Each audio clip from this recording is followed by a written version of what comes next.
Welcome everybody. We are just getting ready to start our presentation for today. We are so glad that you are joining us. We're going to give folks a few more minutes to sign on, but stay tuned. Lots of information, well-packed hour, but we're glad to have you all back with us again and hope everybody is staying healthy and well.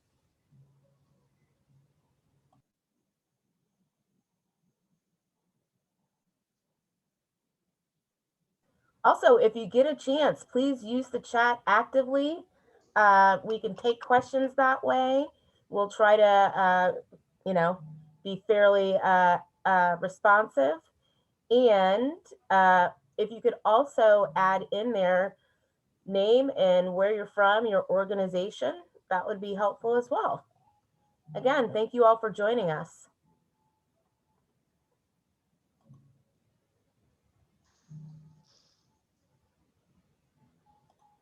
We have people raising hands. Uh-oh, I don't know what that means.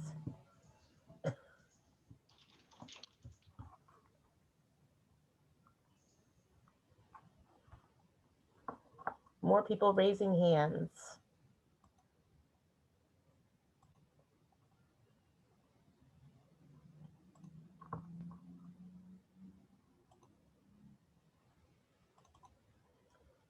Welcome to our program today. We're so glad that you're with us. We're going to give folks a few more minutes to sign on.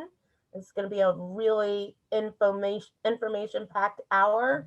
Lots to share about the recent law passed, the American Rescue Plan, and also some ideas on how states and districts can be using that money.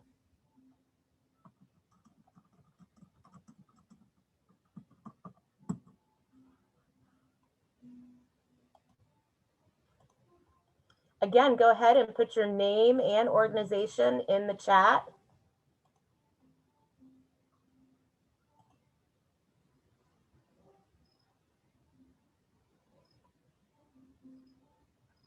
Excited to have so many folks.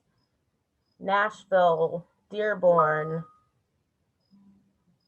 Detroit. Hi, Terry Hatch, Children's Defense Fund.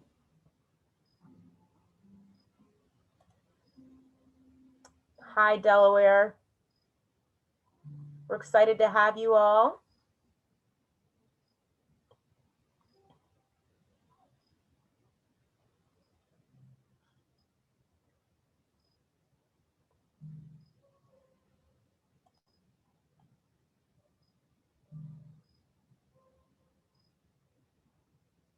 Thank you for joining us. We are thrilled that you're with us today.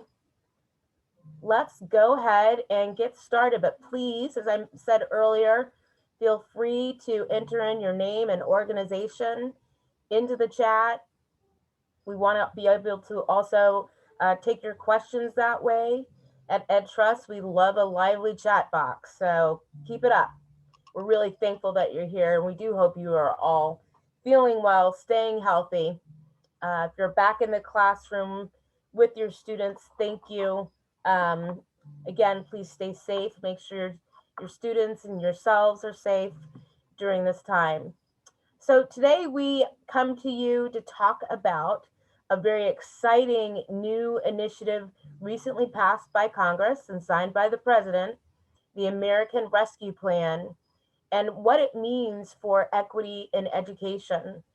As many of you on the ground know, and working in your communities and in your schools and universities, we needed something big. We needed something bold, and that's what we got.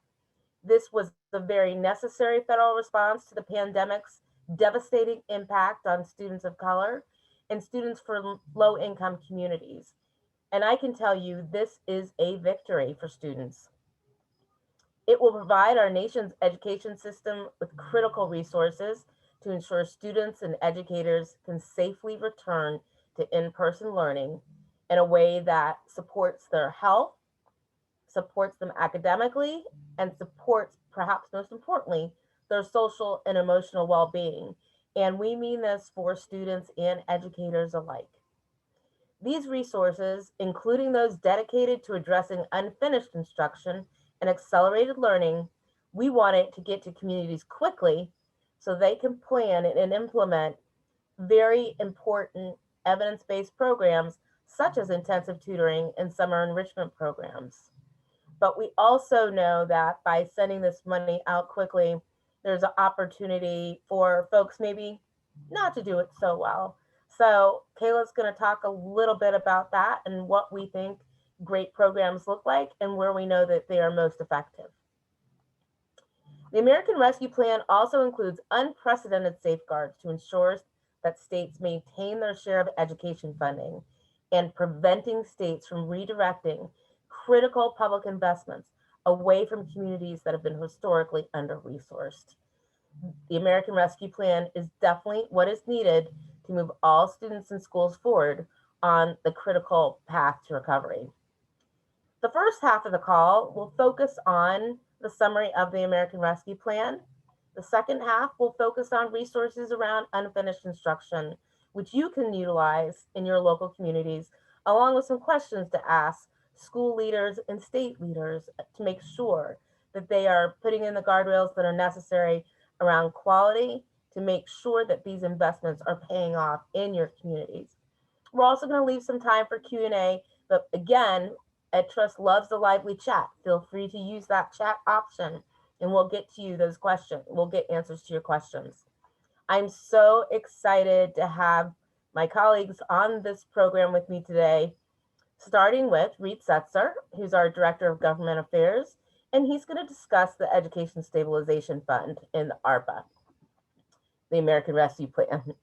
Ivy Morgan, who is our Associate Director for P12 Analytics, is going to talk about very important and critical fiscal provisions in the American Rescue Plan.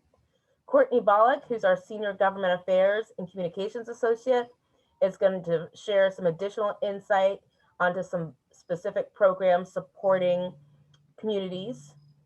Carrie Gillespie, who is our Senior P12 Research Associate, is going to discuss the really big investment into early childhood education, another place that sorely needs additional stabilization. Super excited about that. And of course, I mentioned Kayla earlier, but Kayla Patrick, who is our Senior P12 Policy Analyst, is going to discuss strategies to solve the unfinished instruction challenge. And we'll highlight 3 briefs that we recently released. So again, very excited that you all are here. I'm going to turn it over to Reed. Please use the chat actively. And there's a lot of good information in here. So and we will share that out after this call. Thank you. Awesome. Thank you so much, Denise. And welcome to everyone who's joining us here today. As Denise mentioned, I'll be kicking us off with a pretty high-level overview of the Education Stabilization Fund allocation amounts that were included in the ARP or ARPA or ARPA or American Rescue Plan. I think it's still under debate exactly how folks are going to talk about it, but just know that all those things are referring to the same piece of legislation that passed a few weeks ago in Congress. So as I mentioned, I'm going to walk us through. This fund should be familiar to most folks. It's the same structure that was created in the CARES Act in March of 2020. And is the same funding mechanism that was used in the December relief bill, the CRRSA. This time, Congress used the same pipes. They made a little changes within those pipes to set aside some funds for specific populations, which we'll touch on as well. But the overall framework should be very familiar to folks who have been tracking COVID relief over the past year or so. So the largest pot of money, which has been the largest pot of money in both the CARES Act and the December relief bill, is the Elementary and Secondary Schools Emergency Relief Fund, or ESSER. You can see this is the 3rd fund of its kind. This contains almost $123 billion that's going to go to states and then to districts based on the share of Title I funding they received under ESSA. This is the same distribution mechanism that was used for the previous 2 largest recovery packages, as I mentioned. The funds can be used very flexibly. There's a host of different things there that folks will be familiar with. This bill that just passed, ARP, also added specific activities authorized by existing law. So it spells out the Early and Secondary Every Student Succeeds Act, I should say, and IDEA, as well as a host of other statutes. So the use of funds is incredibly broad. It's also worth noting that in the statute, funds must be used by September 30th, 2023. There may be some flexibility about that, but I do think it's prudent to sort of look at a long-term timeline. So that gives recipients about 30 months to put together plans on how they want to approach this funding, what they want to spend it on, and then execute it over that period of time. I would also say too, in terms of timelines, things are moving pretty quickly. So there's actually a summit that's going on right now, being led by the Department of Education. And earlier today and late yesterday, the Secretary of Education announced that 2/3 of the funds in ESSER will be going out to states, right now. So that process is beginning. The other remaining third will become available after states submit plans that they're developing for implementing ARP ESSER funds to safely reopen schools. That being said, the final bullet on here, just to be clear, districts are not required to reopen as a condition of receiving funds. So while Ed wants to see those plans for reopening, and there is an amendment that was passed on the Senate floor that requires districts to release a plan on how to safely return to in-person instruction, that is not a prerequisite for receiving funds. I know this was something that had been brought up last summer that was in a few congressional bills, Republican proposals, and that was not included in the ARP this time around. So I mentioned a few things. So it's the same pipelines, the same mechanisms, but there are some set-asides within those mechanisms. What's new? One is a specific set-aside to address what's called learning loss in the bill. That's not a term we find particularly helpful, I think, even though it is one that has been used widely.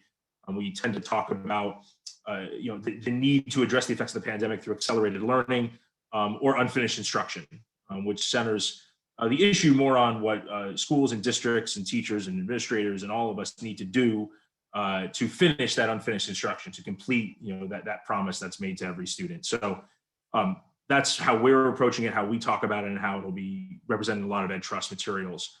The set-aside also allows for socio-emotional needs for historically underserved students to be addressed as well. This is specifically written out in the statute and is new. It's something we're personally very excited about, and you'll be hearing more about this later in the presentation. That set aside is a 5% minimum for state educational agencies and 20% minimum for local educational agencies. There are additional set-asides directed at states, 1% set aside for evidence-based summer programs, another 1% set aside for after-school programs. Senator Murphy just sent a letter to the administration about this. His office is particularly interested as well in ensuring that this is put to good use. And as such, the department has actually just announced they're launching a summer learning and enrichment collaborative with the National Governors Association and the Council of Chief State School Officers to figure out what high quality summer learning models are already out there. How can they sort of lift those up and use this money to promulgate them more widely around the country. There's also an $800 million set aside for wraparound services for homeless children and youth, which is fantastic. It's far, far, far above the annual levels of funding that this population usually gets through McKinney-Vento. This also was an amendment, a bipartisan amendment that was added to the bill on the Senate floor. There will be additional guidance to come from Ed on how exactly this is going to be sort of parceled out and shared with folks on the ground. There's not a lot of definitional language or structure in the bill itself, so a lot of that will be up to Ed on that particular provision. It's also worth noting the bill provides $275 billion in emergency funding assistance to non-public schools as well. So that's an overview of the ESSER side.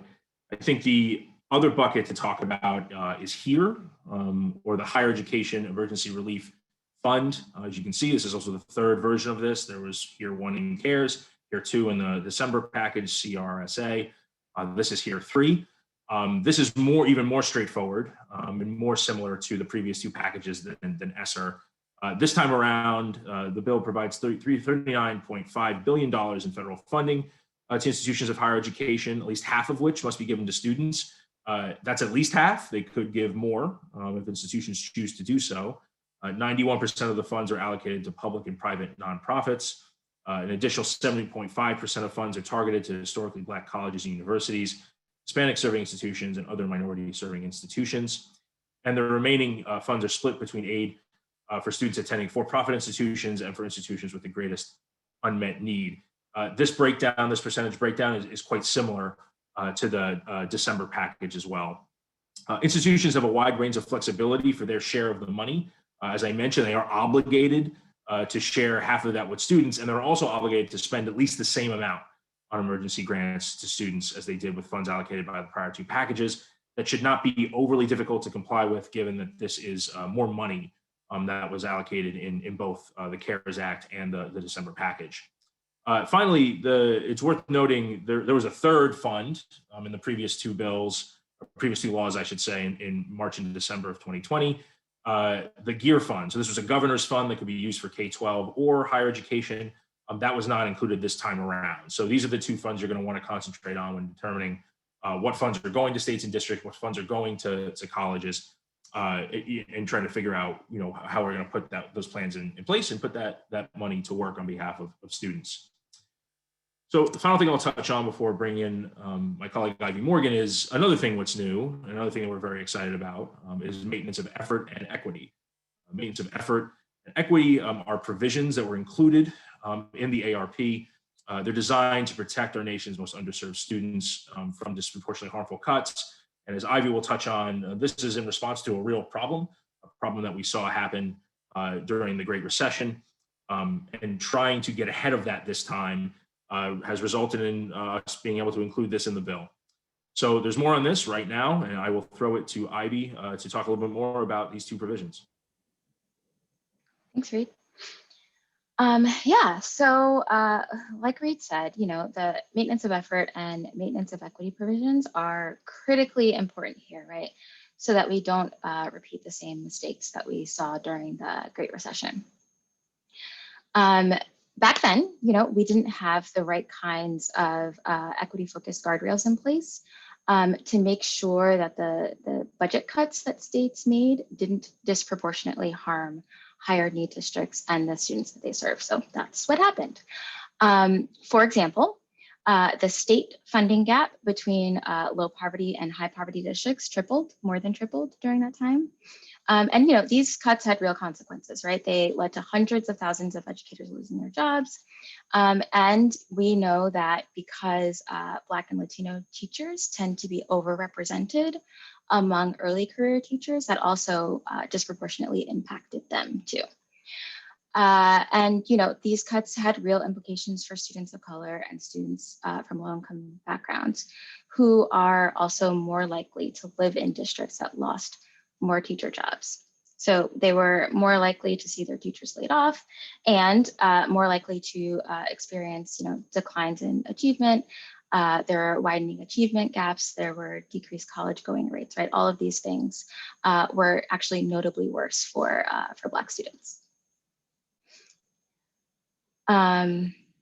So, we really, the stakes were really high, right? We really needed these, we really needed strong maintenance of effort and maintenance of equity provisions in place to prevent that from happening again this time around.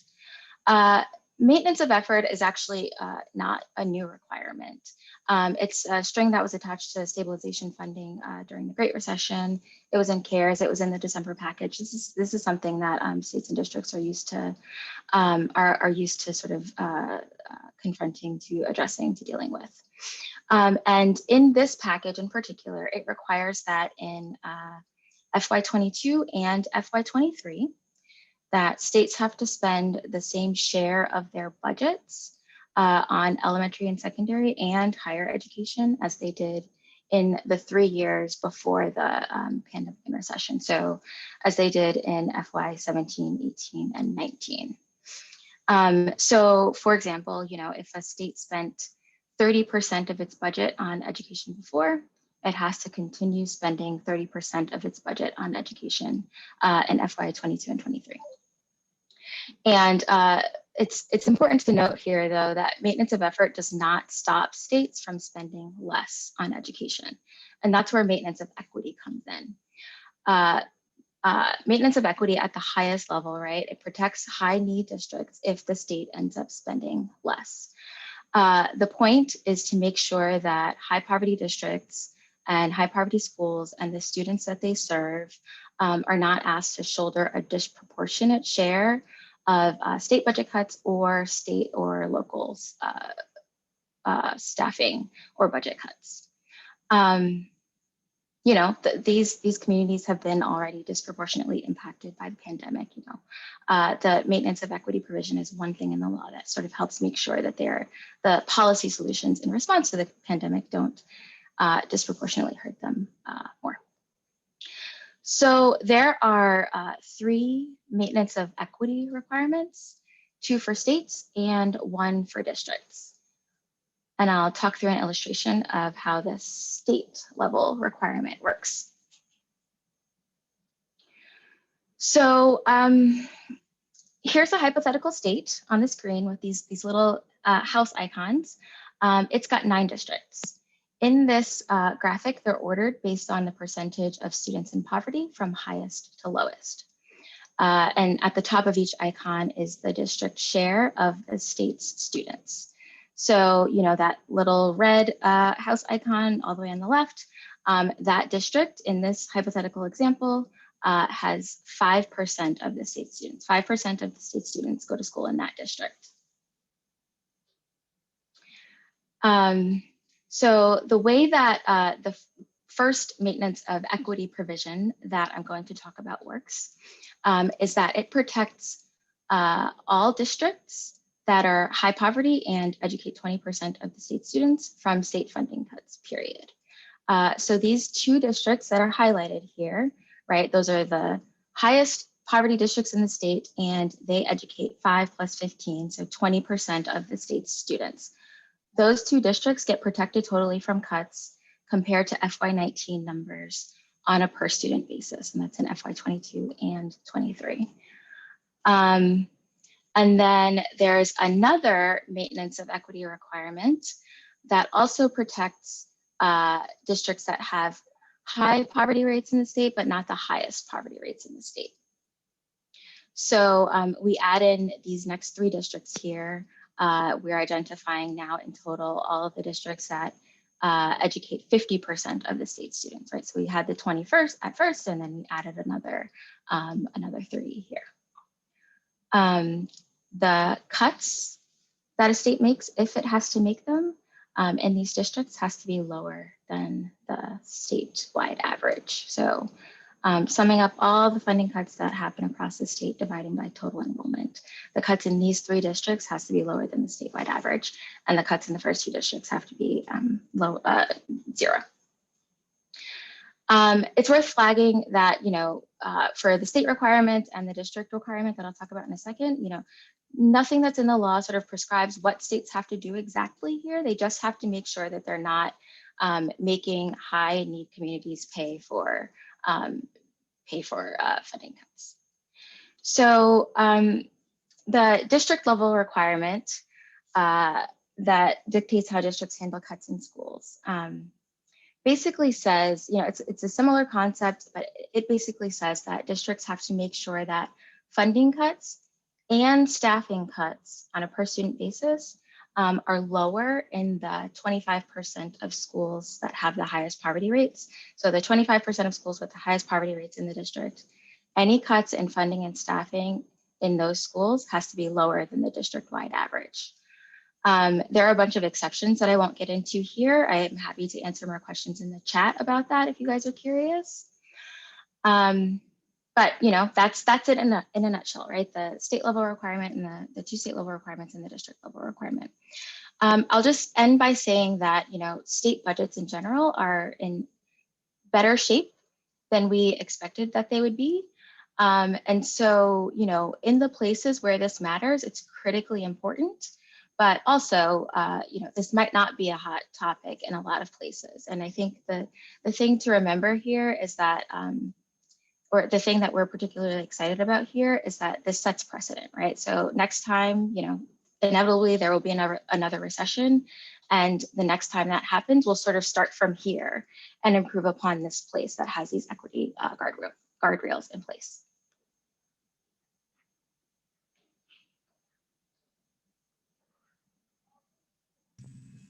Awesome. I can jump in.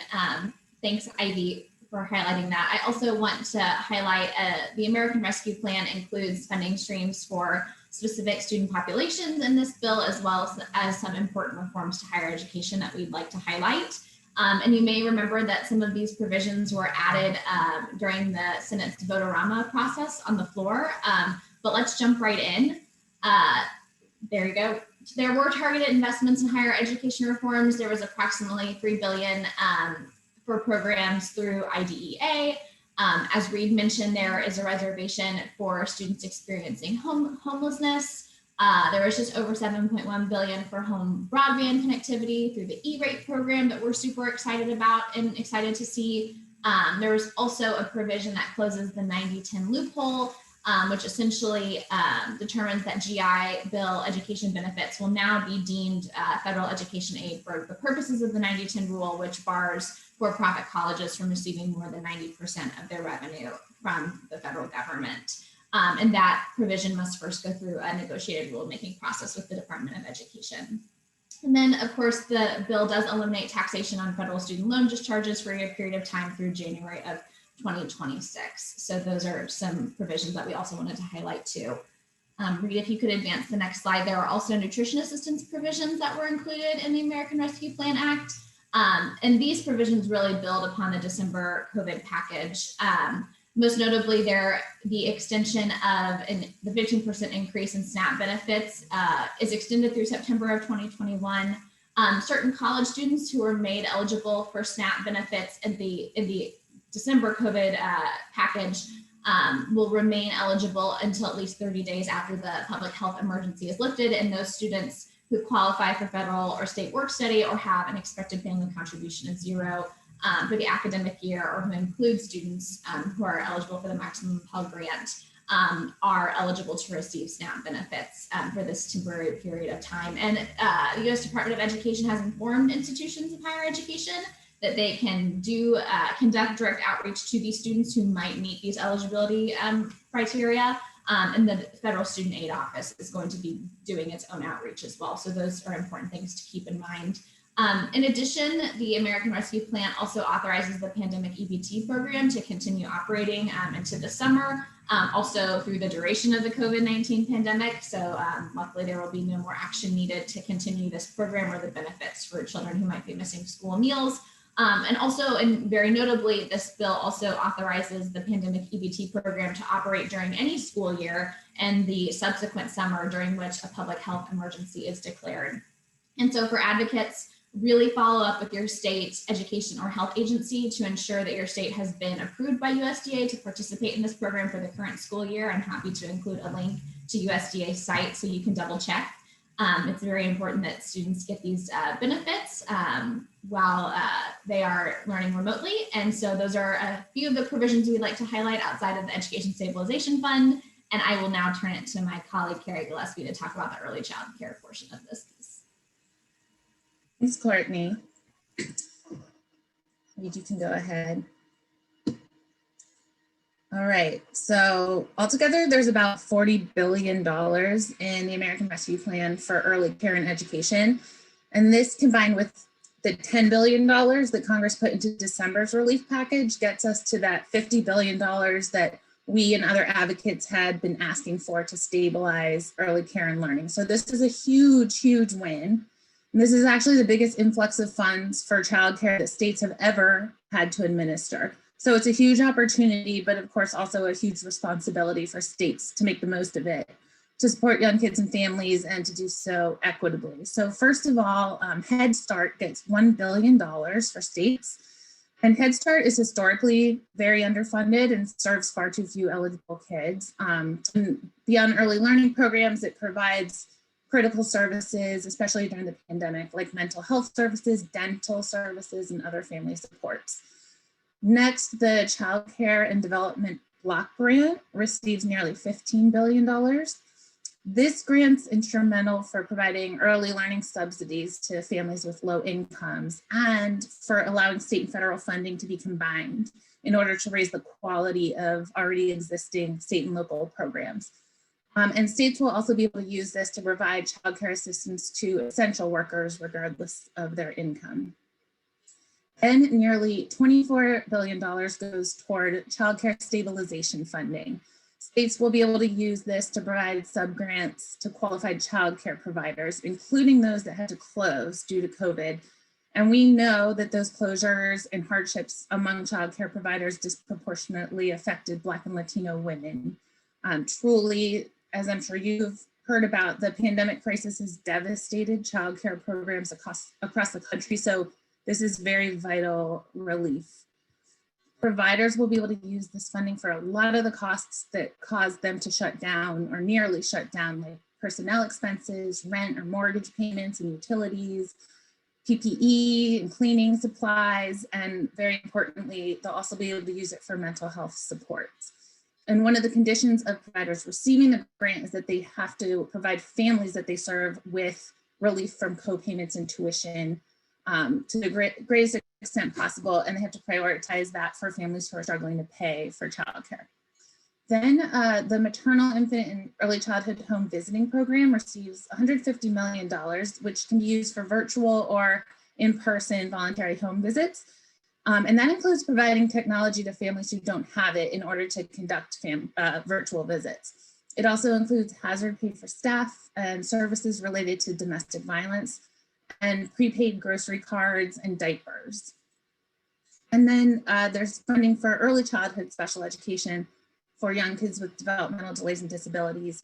$200 million will go towards special ed programs for preschool age children, and $250 million will go towards early intervention services for infants and toddlers and their families, which is critical because many, many families have missed out on these services throughout the pandemic. So that brings us to the expansion of the child tax credit. So we can go to the next. So this is a big win for young kids and families. It's the modification to the existing child tax credit. Right now, about 1 in 7 kids lives in poverty. The American Rescue Plan includes this modification that will potentially, according to a study out of Columbia University, lift nearly half of children out of poverty. Researchers estimate that will be 52% of Black children who are now living in poverty will be lifted out. And the same goes for 45% of Latino children and 61% of American Indian children. So this has a major, major potential for impact. So the existing child tax credit is $2,000 for kids of all ages. The new expansion, depending on a child's age, will give families $3,000 to $3,600. The larger amount is for kids under 6 years old. And rather than families having to wait to receive a lump sum at next year's tax filing time, the IRS is actually going to make advance payments to families monthly starting in July. Another big deal of this expansion is that now the tax credit is fully refundable for the first time. The existing tax credit is only partially refundable, which ends up leaving out or providing very, very little to families with the lowest incomes. So the expansion will no longer make it so the child tax credit's tied to family income, so that the lowest income families will also be able to receive it, which will be a big deal. Very importantly to all this is that this expansion is only guaranteed for 1 year. And I'll leave it at that.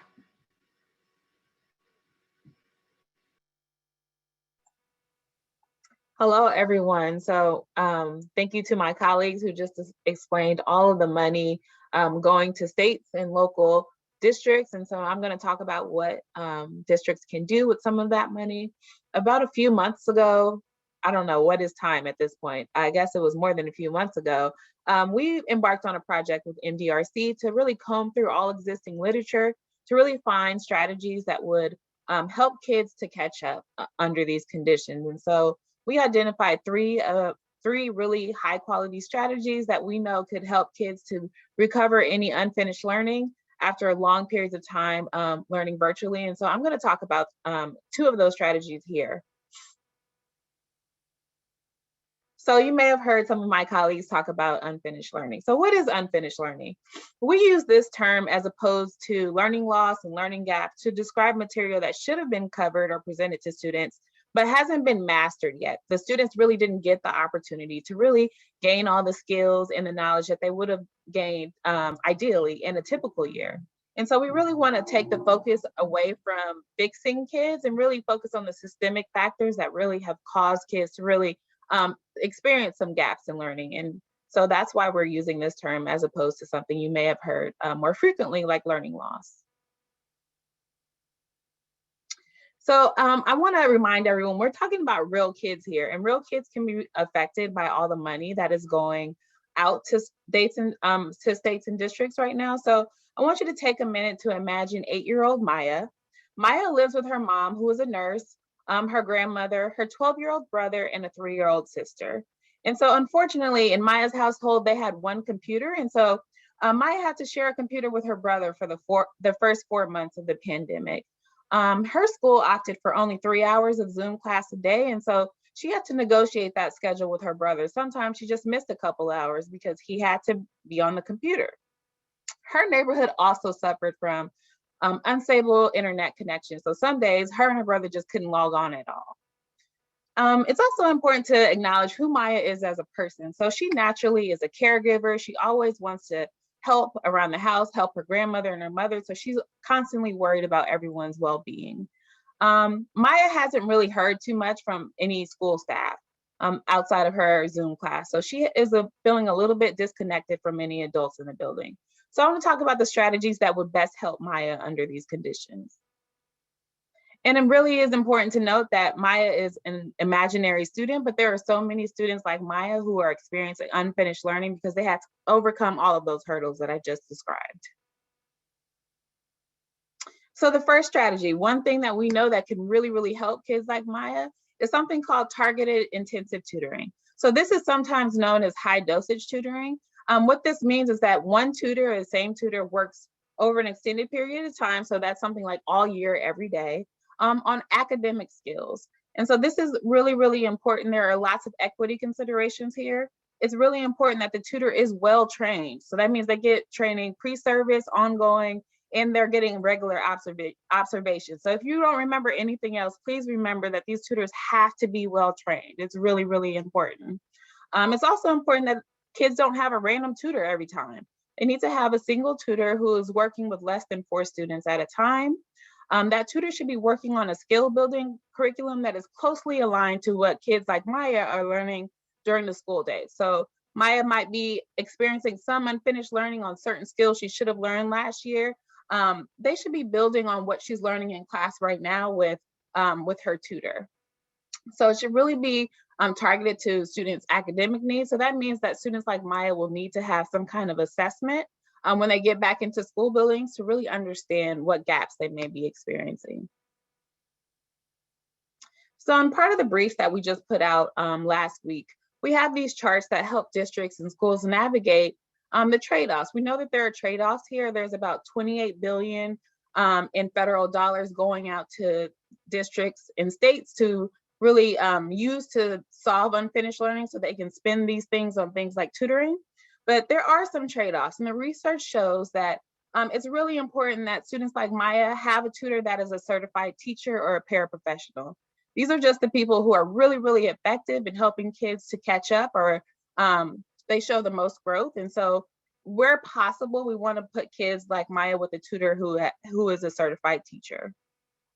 It's also important that kids like Maya have a small ratio with that tutor, right? So most efficient thing is to put a tutor with 2 students at a time. So Maya sits down every day with a tutor and one other kid to cover anything that she hasn't covered in the last year or so. She's working on a skill building curriculum. Her tutor has received pre-service and ongoing professional development. And every month or so, someone checks in on what they're going over, so they have an observation. And that person is really giving that tutor strategies to improve. It's also important that this happens during the school day, so schools can add an additional hour block for tutoring for kids, something that complements what kids are already learning and not taking them out of courses. So we shouldn't be doing pullouts at this point. That will just create kids to be even further behind. It's also important that this is all year, every school day for an hour. That's what we see as the most effective. And kids like Maya are sponges, right? So they're really young and they're ready to learn everything. So they really are most affected by tutoring, but it works for all kids. So the next strategy I'm going to talk about is expanded learning time. This can be after school, summer school, or even in-school programs like double blocking. We would consider that expanded learning time. Key equity considerations here are very similar to tutoring. It has to be aligned to in-school curriculum. It has to be targeted to what kids need. So there's some kind of assessment given. We understand what they need to learn or where they've fallen behind, and we're working on the skills that they haven't yet mastered. Also, again, these well-trained educators are so important. Another really important thing here is to make sure that we are focusing on small class sizes. And the one thing that I really want to highlight here is just adding more time to the school day isn't going to help kids to learn if we're not giving kids access to high quality instruction and curriculum during the normal school day, right? We need to focus on pushing schools to do the very best that they can to use the school day really well, and then they can add additional time onto that. If that's not happening, then kids aren't going to learn anymore. So onto this chart again. So what would work for a kid like Maya? There's two examples. So there's an after school example, right? So let's just say Maya's school has decided to add on a 2 to 3 hour after school program. That's every day. The curriculum is very aligned to what kids are learning during the typical school day. The adults who run the after school program have received pre-service and ongoing training. It's all throughout the regular school year. It is mandatory for kids like Maya who are experiencing unfinished learning. They do about 45 minutes of skill building curriculum on reading or math, but then the rest of the time is spent on electives like dance, something that Maya would be really excited about participating in. And so it's really important that we get the sweet spot with the amount of time. So the best and most effective time is about 45 to 100 hours. And it's also important that small class sizes, right? So it has to be less than 15 students in a class. Again, the certified teachers are the most effective here, but we can use non-certified teachers when we need to.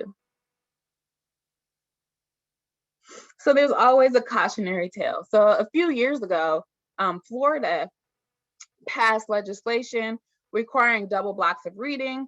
And after looking at the evaluation of this particular program, we found that an extra hour of reading didn't really work in all places.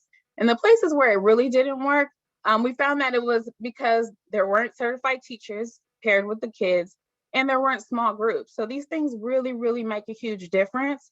We need to make sure that we're thinking about these equity guardrails to make sure we're centering what kids, especially our most underserved kids, need, and we're giving them that high quality instruction.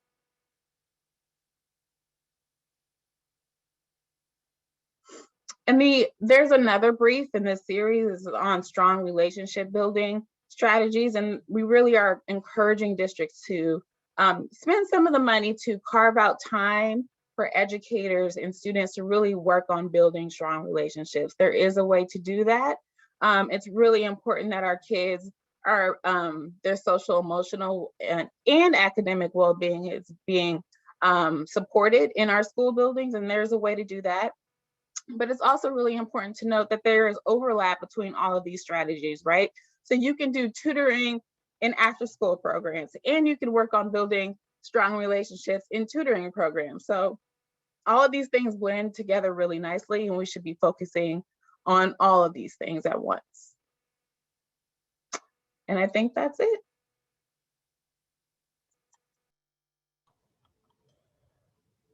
Well, another action-packed hour or 45 minutes full of great information. And I just want to thank my colleagues for everything that they shared. And Kayla, your portion was brilliant as always, the student-centered piece of it.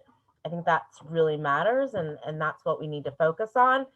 Lots of good Q&A in the Q&A section, as well as the chat. I want to thank Tara, who has been putting in various reports that we released over the last week. Please pull those, click on those links now. And also Courtney put in links around childcare and pandemic EBT. We might want to re-up those if you can't get to the top of the chat. we still have a little bit of time for some Q&A, so I'll probably just call out our panelists as I look at some of these questions.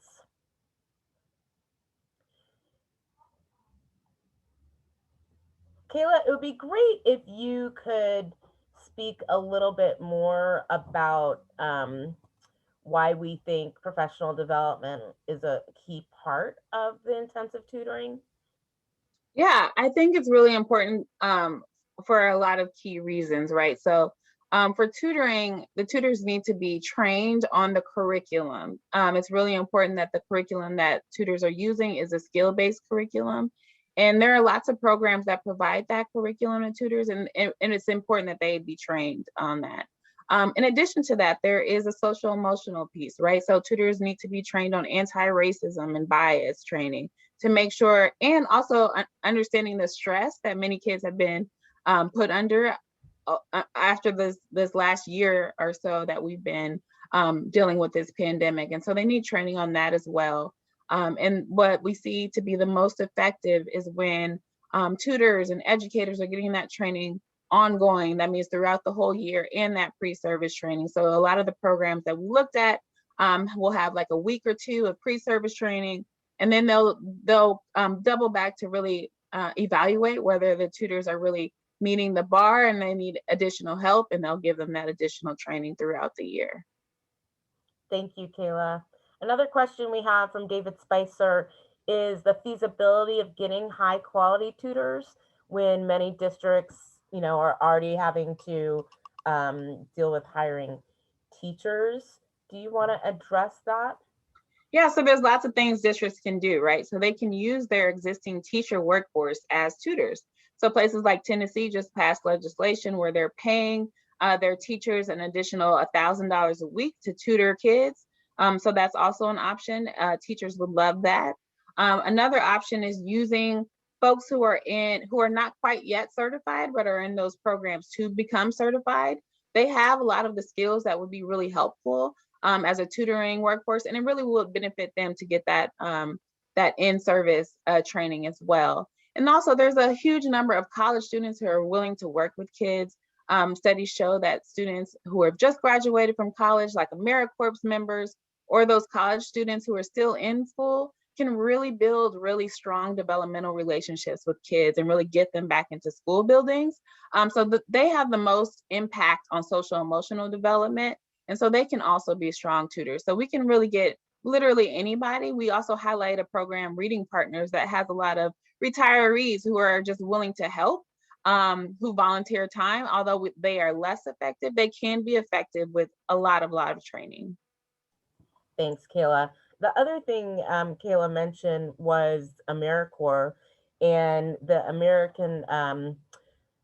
the rescue plan also included a significant investment in the AmeriCorps program, of which some of that we hope can be steered toward providing qualified tutors in the community. We also had a question about evidence-based tutoring curriculums. I'm going to throw that to you, Kayla. What is the question? Oh, sorry.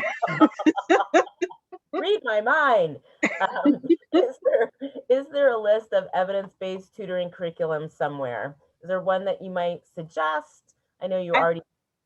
Yeah, I think there is a list coming out, but I'll just do a shameless plug. We are going to invite some folks who are doing this work during our boot camp next month to really talk about what they're doing on the ground. But there is a list, and I will try to include that in the resources that we send out.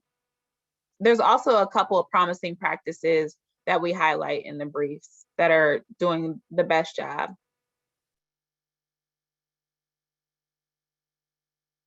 Awesome. I'm gonna throw this question to Reed or Ivy. Can we talk, this is from Haley. Can we talk more about the restrictions around the funding? I know the funds aren't supremely restricted, but I've heard otherwise, a different impression from district officials. So I think there might be some, and this has popped up in other contexts. So I think statutorily, yes, it's very open. That being said, you're seeing the money go to the states, right? And then once the money hits the states, they then have to move it to districts. And then states are going to make decisions, right, about what they want to see from districts before they give that money to them. And in doing so, you may have states that say, we want you to emphasize extended learning time, we want you to emphasize safe reopening, and those particular financial priorities may not always align with each district's leader. You ideally want to have those folks in the room together talking about, all right, here are the most pressing needs, here are things that we can have a more long-term view of. But I do think because there's going to be that intermediate step before that money hits the districts, and there's a 60-day period that has to take place during, you may have some state focuses that may not totally align. So that may be what that question's getting at, but certainly from a statutory, from a legal perspective, the usage is extremely broad.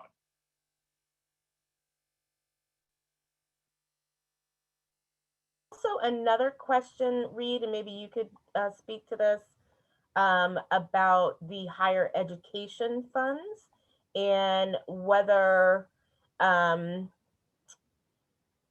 whether they would allow for college advising or recognizing that FAFSA has gone down.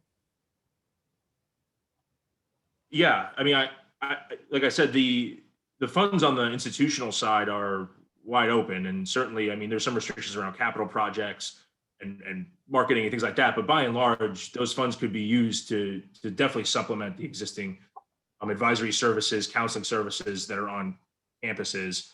We are seeing a fairly dramatic downturn, even though that does vary by state and institution, obviously.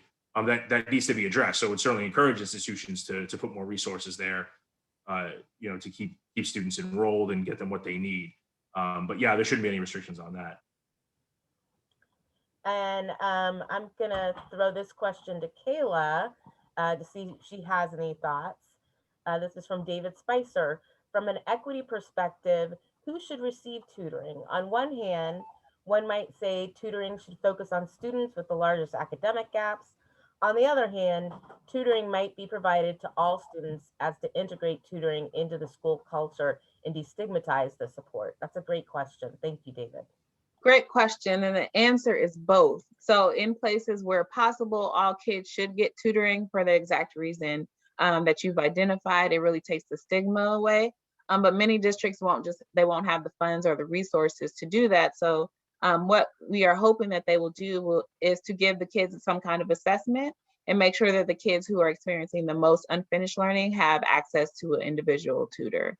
So that's one of the trade-offs, but the most ideal situation is that all students have access. Lots of questions, both in the chat and the Q&A, about how you can make sure as advocates that the federal funds are being used by your state and districts wisely.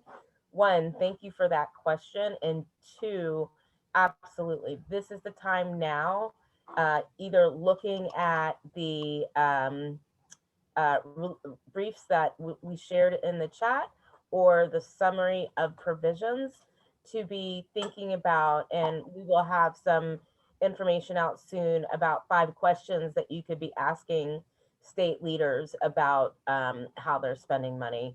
We believe that we should be very intentional. This is a significant investment in K-12, early childhood, and higher education. And the worst thing that could happen is that we don't actually see improvements and that we are losing time.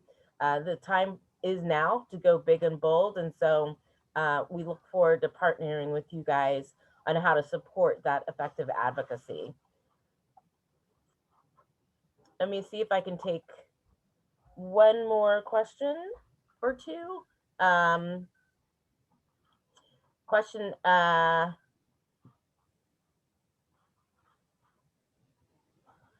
think also a lot of questions about after school and extended learning from Linda about whether resources could help high school students with college applications.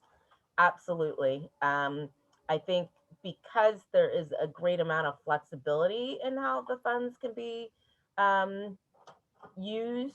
I mean, we obviously are supporting intensive tutoring, expanded learning time, building and deepening relationships to help accelerate learning.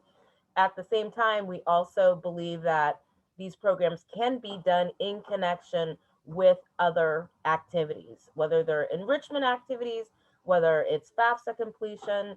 There are a lot of great programs out there that have been shown to target high schoolers well, middle schoolers well, and making sure that they're getting the additional supports they need to continue their academic journey.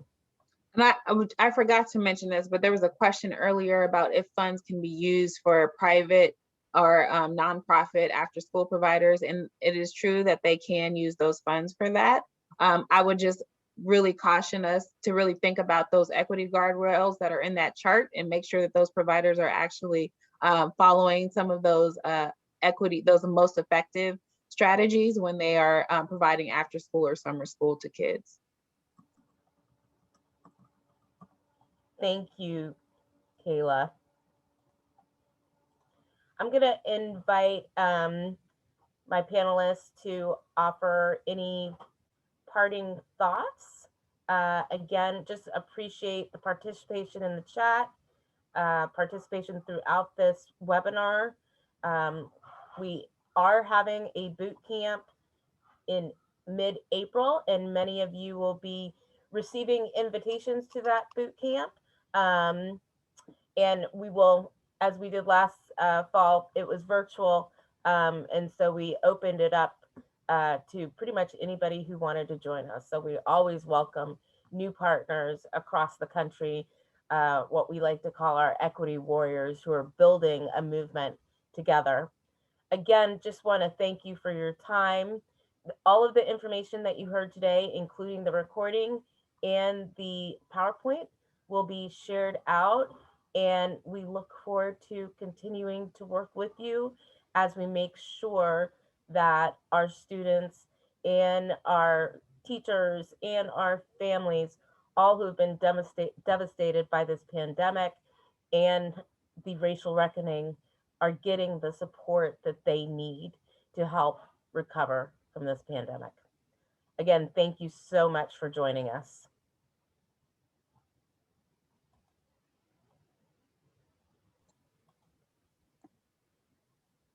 I would just say, as my closing remarks, is that this is something that we can do. There's a study going around that's saying that students may have experienced around 6 to 12 months of unfinished learning. And I just want to leave on a positive note and say we can catch kids up with these effective strategies. We have the money to do it in a lot of places. And so we should be pushing for school districts and to do right by the most underserved students and give them access to effective strategies.